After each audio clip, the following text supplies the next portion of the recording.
En un pasado no establecido y en algún lugar de la Europa arcaica, vivieron genuinos magos con un poder tan grande que eso quedó consignado en la historia.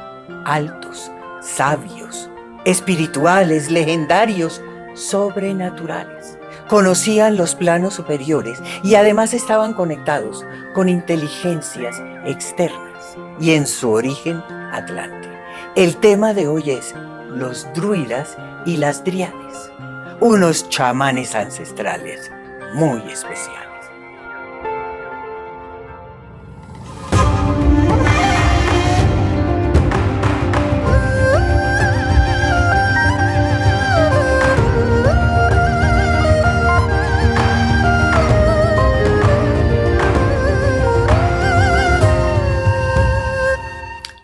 Hola amigos, soy Irene Robledo Strauss y ha llegado el momento de recuperar la memoria.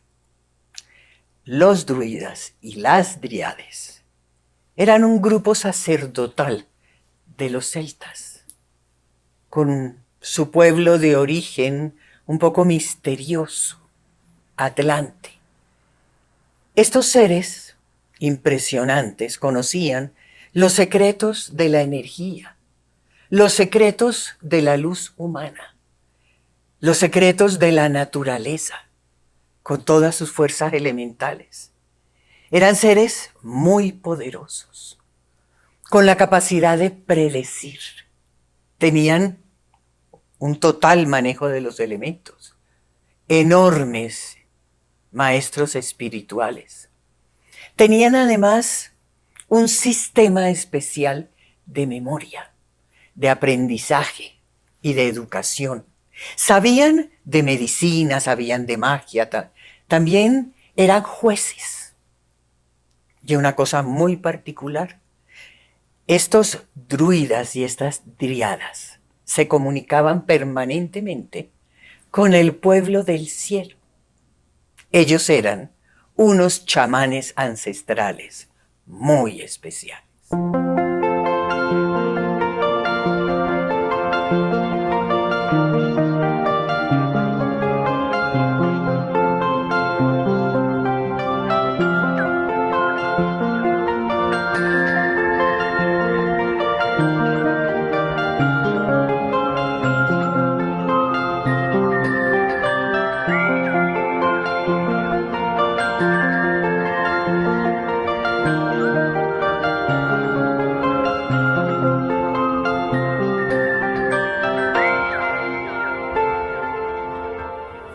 ¿Por qué druidas y por qué dríades?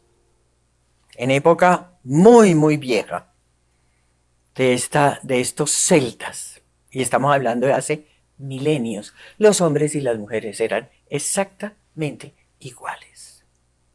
Hacían magia igual, dirigían igual, juzgaban exactamente igual, iban a la guerra exactamente igual. Esto que voy a comentar con ustedes es de mi propia cosecha. ¿En qué sentido? En que esto no está ahí. Esto no está ahí. Y lo que pasa es que toda la historia de estos chamanes ancestrales cambió. Y a lo que me refiero es que yo he dividido esta historia, estos cambios, como en 3 eras celtas. La primera era es esa era antiquísima, con ese remanente Atlante viejo, con esos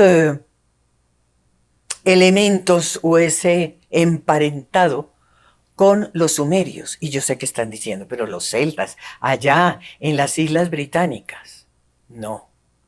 Lo que pasa es que allá fueron donde terminaron recogidos, pero los celtas estuvieron en toda Europa, inclusive estuvieron en Asia. Su origen, igual que los Vedas y que los persas, es indoeuropeo. Entonces, hay una similitud con todo lo sumerio. Y todo esto es un misterio. Y tiene además como un origen oculto. Esta es la primera era. La segunda era es la época de la conquista de los romanos.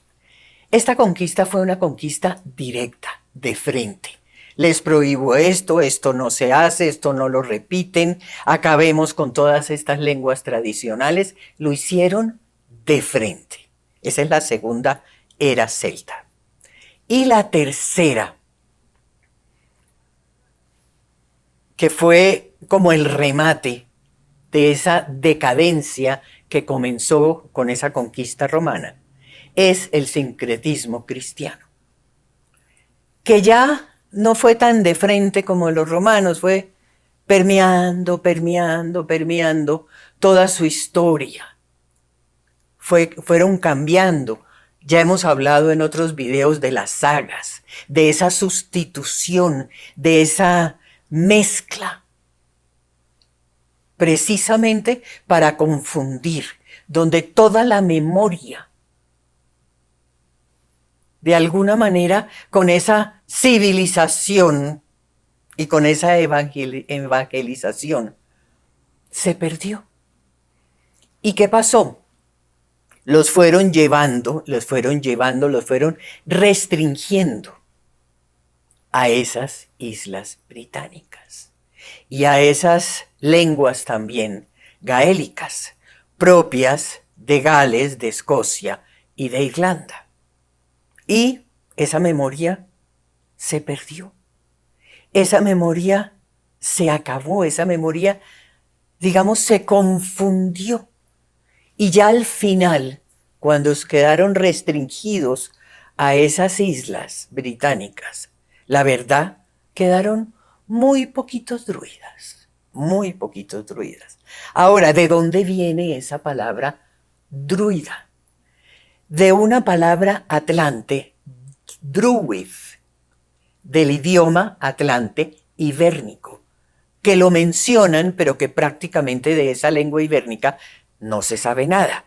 Pero esa palabra druid significa conocedor de la historia o de la ciencia del árbol, de la historia del roble. Conocedor de la ciencia de las dimensiones y de la adaptación. Y esto es muy importante. Estos druidas y dríades son considerados como un grupo de altura. Y cuando hablamos de altura no solamente estamos hablando de la talla. Ella hablé en los colosos de la tierra de los gigantes, de los colosos. Estos también tenían esa talla, esa altura, pero esa altura en conocimiento, en manejo, en facultades, en sabiduría. Y resulta que este grupo de altura descendían y se comunicaban con los tuatas de Danán. ¿Qué es Tuata de Danán? Es pueblo de la madre o gigantes originales del cielo. Y todo esto está guardado en esa memoria de Irlanda tan hermosa. Todas estas crónicas y toda esta historia cuenta que la sabiduría viene de Nemed. Y Nemed es un atlante de una nave, que vino en una nave. También Tuata de Danán. Y que vino a enseñar dos cosas fundamentales. La primera, que él consideraba a los celtas y a los druidas sus hijos, les enseñó la magia del fuego de los bastones, la capacidad de predecir, el dominio natural élfico, es decir, el dominio de los elementos, el juicio y la obra correcta, y esto parece budismo, la inmortalidad, que tiene profunda relación con las encarnaciones. Les enseñó la serie de los cuerpos y el valor del secreto en las crisis. Ese fue como el primer paquete. El segundo es algo muy bonito. Todo era enseñado de labios a oídos. Era hablado. Y todo eso hablado era literatura, era poesía, era filosofía, era algo impresionante. Y había unos personajes que eran los vates. También estaban dentro de ellos los bardos. Ahora, creo que en un video anterior yo comenté que la palabra bardo tenía dos significados. Esas etapas intermedias entre una cosa y otra. Pero los bardos también son poetas, lo mismo que los escaldos. Lo que pasa es que los escaldos son más conocidos dentro de los vikingos. Y todo esto hablado, toda esta filosofía, literatura, poesía, era considerada sagrada.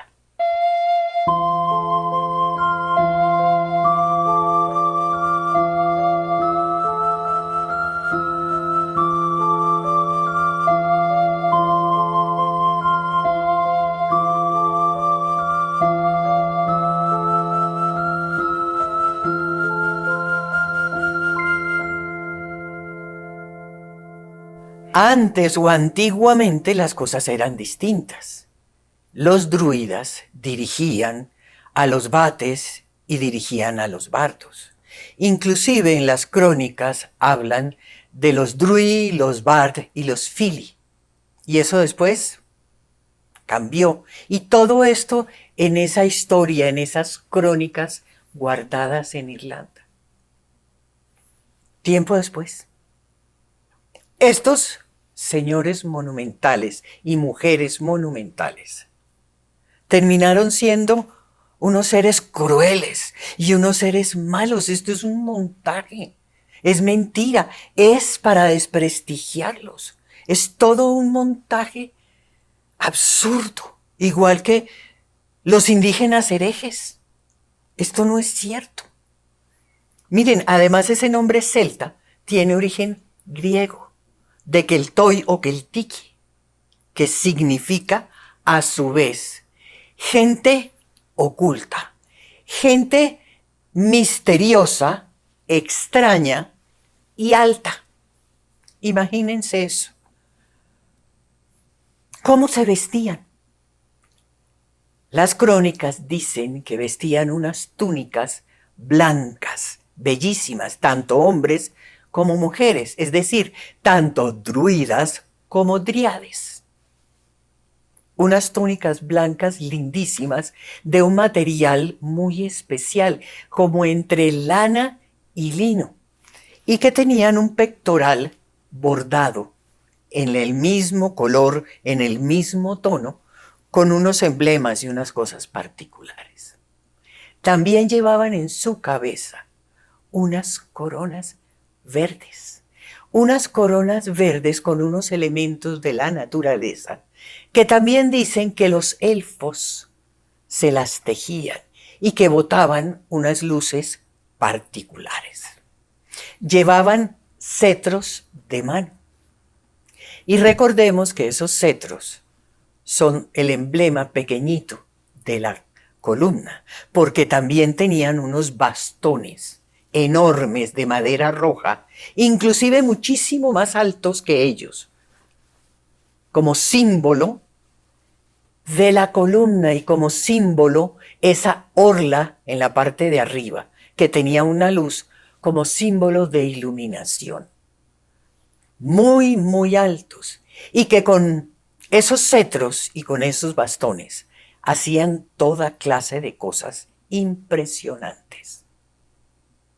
También cuentan estas historias que cuando ellos hacían magia, desenrollaban unas telas raras. Hay la mención de eso, pero no se sabe para qué las usaban. Sí dicen que para la magia, pero no hablan de cómo o por qué. Desde la antigüedad, y estoy hablando casi de esa primera era, existía una sucesión discipular. ¿Por qué? Porque entre esos druidas y entre esas driades y dentro de la civilización de los celtas, reconocían cuando nacía un druida o una driade. la reconocían y comenzaba esa sucesión discipular con 20 años o más de instrucción, y era una instrucción de labios a oídos. Todo absolutamente era hablado. Y cuentan que ya en el día del grado, pues, de druida, que se hacía en secreto, hablan de un aparato del que salía luz. Y que algo hacían con ese personaje, hombre o mujer, en ese momento en que se graduaban, ya habían hecho toda su educación, y era con ese aparato. Y además que había un cambio, que se notaba ese cambio. Había una conexión con los gigantes originales del cielo. Entonces pensar que ese era un aparato de otro lado, pues no es como muy loco, ¿verdad? Acabo de decir, todo hablado. Era prohibido escribir. Aún en toda esa etapa de la formación, estamos hablando de 20 o 25 años, no podían escribir por protección. Y miren, también hablé de esa admiración y ese respeto que le tuvieron los romanos a los druidas. Y lo que se conoce en esas crónicas escritas es sobre todo por los romanos, porque ellos sí escribieron y contaron muchas cosas.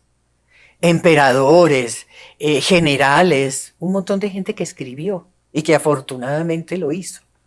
Los cristianos no, ellos no lo hicieron por conveniencia.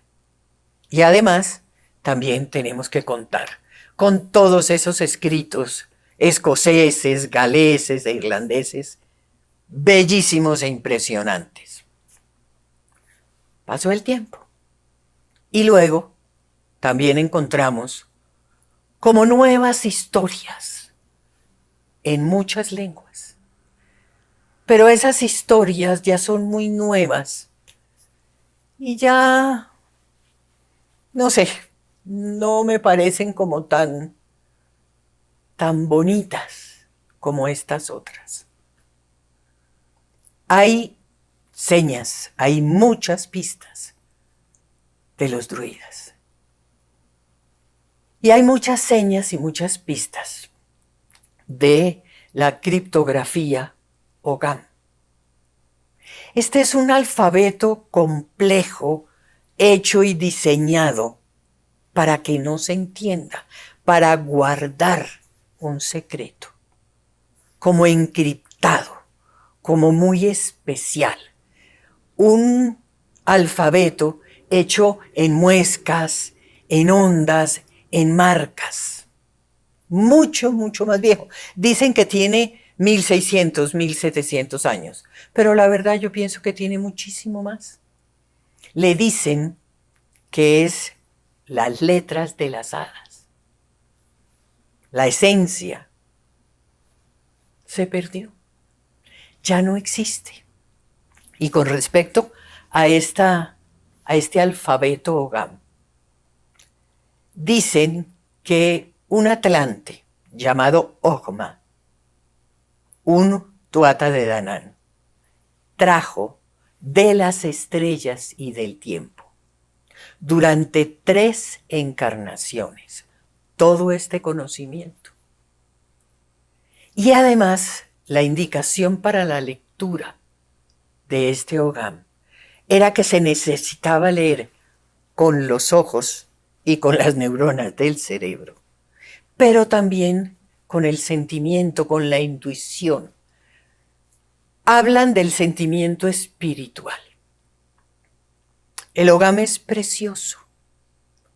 Está lleno de nombres.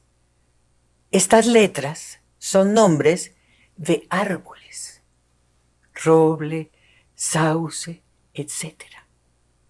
Es una cosa lindísima. Y en el pasado, esto se enseñaba exactamente igual que esos koanes del Rinzai-zen. Druidas y dríades, chamanes ancestrales, con una sabiduría linda, con una sabiduría rara, con toda la ciencia de la iluminación. Le decían a esa ciencia de la iluminación y le decían a esa sabiduría acerca del desdoblamiento, le decían imbas forosnai, con árboles, con aromas, con mudras, con ruidos. Por eso hablo de chamanes ancestrales y todo para ese despertar impresionante que es la iluminación. Y es una sabiduría de antes. ¿Por qué? Porque esto después degeneró. Y entonces ya se hizo con huesos, se hizo con carne de animal y terminó en una cosa que no. Todos conocemos y recordamos a ese legendario druida que es Merlín, símbolo de todas esas leyendas artúricas, totalmente contaminada de sincretismos. Hubo un druida también muy mencionado por los romanos, que lo quisieron y lo admiraron mucho, Divisiaco. Y cuentan que, por ejemplo, si había una guerra y estaban peleando entre ellos, entre los romanos o los romanos con los celtas, estoy poniendo un caso, y llegaba Divisiaco con su bastón y se paraba en el centro de la pelea, de la guerra, todo el mundo salía corriendo. Se acababa la guerra en segundos. ¿Qué sería lo que haría Divisiaco? Que hacía huir a todos. Antes hablé de la historia del roble. Existen dos símbolos inequívocos de los druidas. El roble, con un muérdago enroscado en todo su tronco. Símbolo que hay dos mundos, o símbolo de la unión de dos mundos unidos por un puente. Awen, así le decían ellos a la iluminación. Dos mundos, el mundo de las estrellas y el mundo de la tierra. Y ahí vuelve y habla. Ese roble es la tierra, es la humanidad o las humanidades. Y esa mano, en esa adaptación y en esa aceleración o avance genético a través de las humanidades. Es algo muy, muy lindo. Y por último, toda la instrucción de estos druidas y dríades era en tres versos, con tres secretos, con tres signos, todo en tres, todo. Y esta forma y esta manera de comunicar esa instrucción y que esto fuera así, terminó tergiversándose de una manera, perdónenme amigos, infantil, inmadura. Y todo esto se convirtió en algo negativo y de brujería y de cosas feas. Y todo eso es mentira. Es ese proceso de acabar, de olvidar, de desprestigiar. Porque hemos perdido la memoria y es necesario recuperarla. Los invito a que se suscriban, a que le den like, a que entren a hildastrauss.com, a que hagan clic en el botón de radio. Ahí pueden encontrar radio en directo o grabaciones pasadas. Ahí mismo acceden a las meditaciones. Meditaciones con una música, con una afinación muy, muy especial y que conviene muchísimo para la meditación. Gracias, gracias, gracias. Se me había olvidado decirles Gracias porque ya llegamos y pasamos los 15 millones de visualizaciones. Y eso es por ustedes. Hasta un próximo tema y un próximo video.